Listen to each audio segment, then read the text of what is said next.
Hello, everyone. Happy Cursed Wednesday. It's Wednesday, and I'm your host, Catherine. Now, you might notice I have these tiny hands. It's because I have some really amazing friends that buy me tiny hands because they know what I like. Thank you. I love them. Now, let me show y'all a cursed object I found while putting up my new picture. Look at this. I went to Goodwill and bought some picture frames because if you're not getting your picture frames from Goodwill, you're getting scammed. But look at what I found. Wow, look at her little tiny face. Oh, how cute. I honestly screamed when I saw her in the picture frame because it was turned around like this for people to buy it. And then when I opened it to, put that picture in it, I just saw her smiling at me. It was a little scary because it was like 12 o'clock at night as well. But anyways, welcome back, Caterpillars. I hope you're having an amazing day. I'm going to take my little tiny hands off so we can get down to business. Today, we're going to be talking about success. We're also going to be talking about why it doesn't make you happy and why it doesn't bring you lasting joy. I know, sounds heavy. So get a drink of water, get a snack, and settle in because we're here to talk about some pretty good stuff. I enjoy it. And I can bring this to you because I have experienced success. I have experienced what the world would call failure. I have experienced both. And it has just been recently that I've actually found joy in my life, in success and in failure. Now, the reason that I say success doesn't bring you happiness is because I was 24. I was working my dream job, running a gym.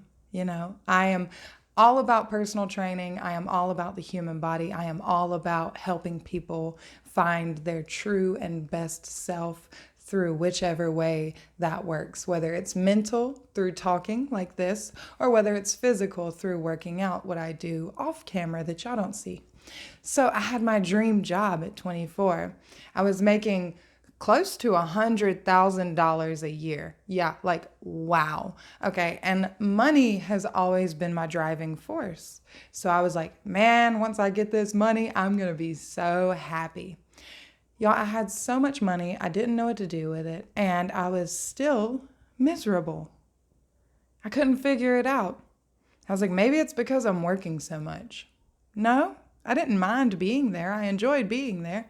Maybe it's all the responsibilities. No, I don't mind having responsibilities. I enjoy taking responsibilities on and leading a group. What could it be? What could it be? Every time I would have 1,000 good reviews and have one bad review, that one bad review would send me into a spiral. Every time my CEO would tell me 5 good things I did and 1 bad thing I did, that 1 bad thing would lead me into a spiral. I couldn't figure out where I kept going wrong, and I couldn't figure out what was missing. Why can't I just be happy in present time? Like, why can't I just be happy where I am right now? And it turns out I was lacking a lot of emotional and spiritual health and well-being. Now, the world wants to tell you that money is where all the wealth comes from. If you have a high social standard and a lot of money, you're wealthy. Now, while that looks true in your bank statements and while that looks true to everyone else, it's not true to yourself. True to yourself, you are still probably very empty if you are lacking emotional and spiritual health. Emotional and spiritual health are true wealth. Now, when you have emotions that are left undealt with, and you have emotions that you don't understand or never took the time to process, this can lead into feeding toxic behaviors. Excessive drinking, drugs, doing things with people, too many people. I'm not judging you, but I'm just saying Does it really make you happy? So it feeds into toxic behaviors, maybe overworking, maybe lack of work, maybe checking out of your household, basically, maybe checking out of your relationships, toxic behaviors like that. It can be anything that is just feeding into your self-destruction. It doesn't necessarily have to be the bad things of the world, you know? It could be overeating. It could be simple things like that. And when you struggle with emotions left undealt with, you also find yourself searching for the next best thing. What's the next thing?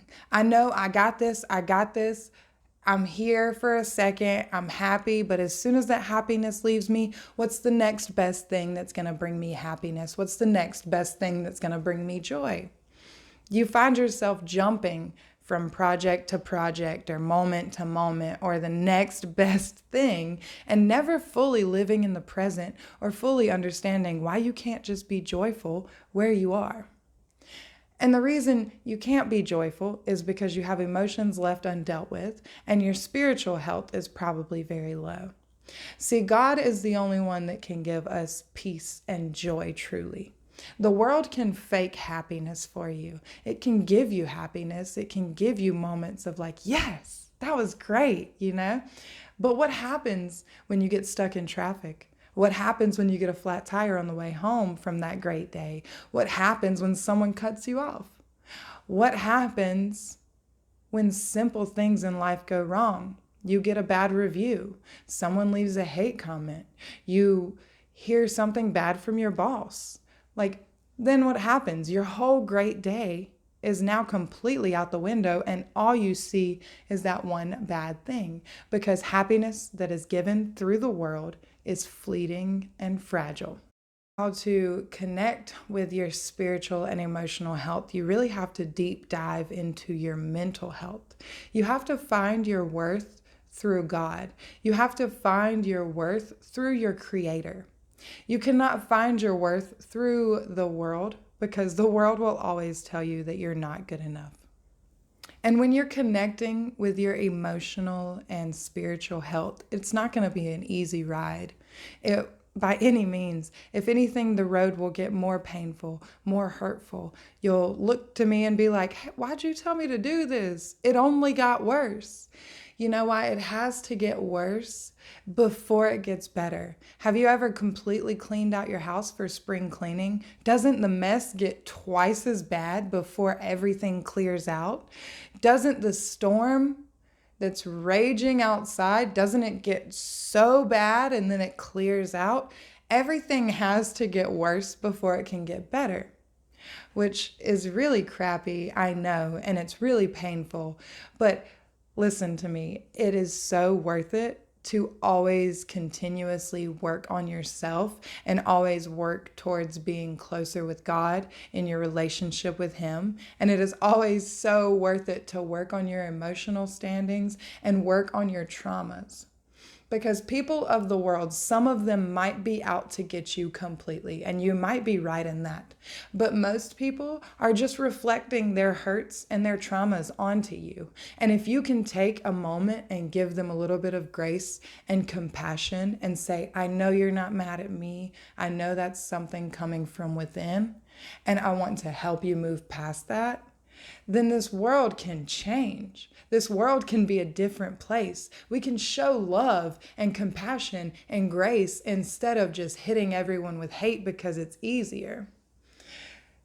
When you get closer with your emotional well-being and your spiritual well-being, you find your worth and you find who you truly are. So the things of the world that the people say to you or the lies that all the jobs fill you with, they don't matter because at the end of the day, you know who you are. And you know who you are in God. And you know who you are in your emotions. And these people don't build you. You build you and you work on you every single day. And it gets messy and it gets painful and it's not always happiness and it's not always, yes, a win, but it is always joyful.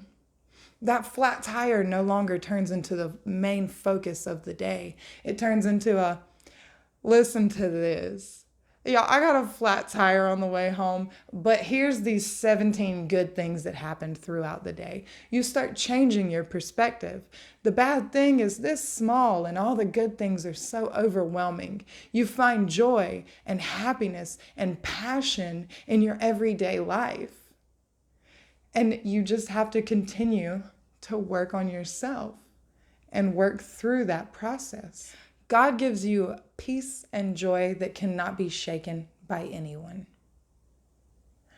And I just wanted to get on here and share that with y'all because I've had a bunch of people in my life that have found a lot of success and they're just not happy and they just don't know why, and they're toiling in this sorrow and sadness, and it hurts me to see them like that. So I wanted to give you this and help you better understand what is going on and why you feel this void, why you feel like the next best thing will be good enough to prove to the world that you're good enough.